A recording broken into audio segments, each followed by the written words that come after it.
मुंबईची लाईफलाईन म्हणून ओळखल्या जाणाऱ्या लोकल ट्रेनमधील प्रवाशांच्या वादाचा एक व्हिडिओ सध्या सोशल मीडियावर मोठ्या प्रमाणात व्हायरल होत आहे.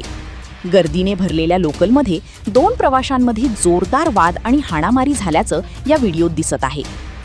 गर्दीने खचाखच भरलेली मुंबई लोकल.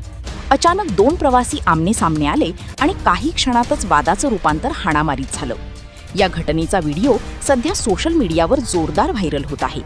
नेमकं काय घडलं पाहूया. व्हायरल व्हिडिओमध्ये लोकलच्या जनरल डब्यात मोठी गर्दी दिसते. याच गर्दीत दोन पुरुष प्रवाशांमध्ये सुरुवातीला शाब्दिक वाद झाल्याचं दिसतं. काही वेळातच या वादाचं रूपांतर धक्काबुक्की आणि मारामारीत होतं. दोघेही एकमेकांवर धावून जात असल्याने आजूबाजूचे प्रवासी काही काळ गोंधळलेल्या परिस्थितीत दिसतात. दरम्यान हा प्रकार बराच वेळ सुरू राहिल्यानंतर एका प्रवाशांनी मध्यस्थी करत दोघांना वेगळं केलं. त्यानंतर परिस्थिती नियंत्रणात आली. या संपूर्ण प्रकाराचा व्हिडिओ काही प्रवाशांनी मोबाईल कॅमेऱ्यात रेकॉर्ड केला आणि तोच व्हिडिओ आता सोशल मीडियावर चर्चेचा विषय ठरत आहे.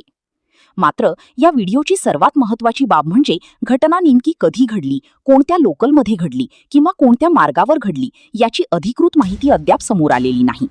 रेल्वे प्रशासन किंवा रेल्वे पोलिसांकडूनही या विशिष्ट व्हिडिओची अधिकृत पुष्टी झालेली नाही. त्यामुळे केवळ व्हायरल व्हिडिओच्या आधारे कोणताही निष्कर्ष काढणं योग्य ठरणार नाही.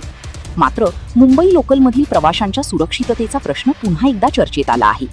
किरकोळ वाद वाढू नयेत आणि प्रवाशांना सुरक्षित प्रवास करता यावा यासाठी संयम राखण्याचं आवाहन केलं जात आहे.